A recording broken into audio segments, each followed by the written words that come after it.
Blackburn, please. Thank you, Mr. Chairman. Ms. Hruby, I want to come to you. NNSA announced that it canceled solicitation for the management and operations at Y12 and Pantex, and then they're looking at separate management contracts, and they're going to handle these separately after they have a new M&O established, and then they're going to take the existing contractor and make them the overseer. Sounds complicated, doesn't it? And really sounds like quite a mess, doesn't it? And so I agree. I know you've heard today from others about the instability of the contracting processes for NNSA, and I think that we deserve better. Our nation deserves better, and they deserve more consistency. And Tennesseans that are working up there want to know how this is going to affect their mission day in and day out, and what their expectation is. They deserve some dependable, competent leadership. So, what is the timeline for awarding that for Y12? What are you looking at? Thank you, Senator Blackburn. Let me just say that I couldn't agree more.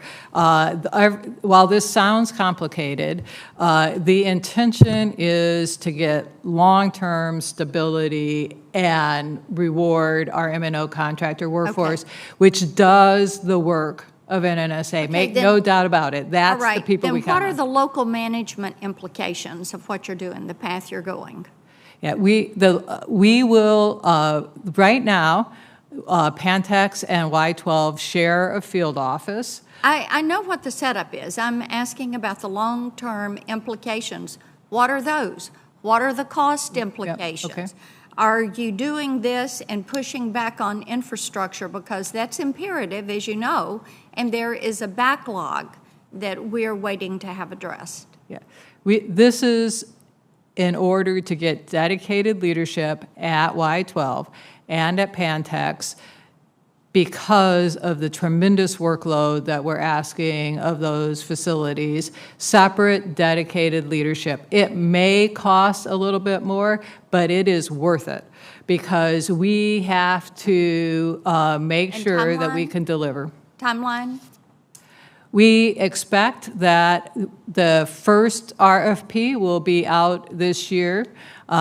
That will then we'll have that awarded in 2 years, and we will then 1 year later.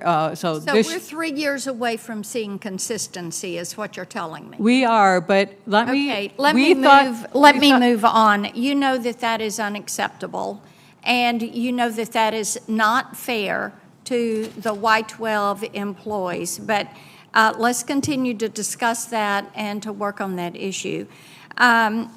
Secretary Granholm, Senator Tuberville mentioned uranium processing. And of course, the processing facility in Tennessee is one of our largest construction projects. And, you know, it gets held up time and again with budget by indecision. And the UPF was to come in in 2025 at $6.5 billion. That is no longer what is estimated, and the expectation is that it will come online in August 2026. Is that when you expect to deliver UPF? Yes. Administrator, are you wanting to answer that?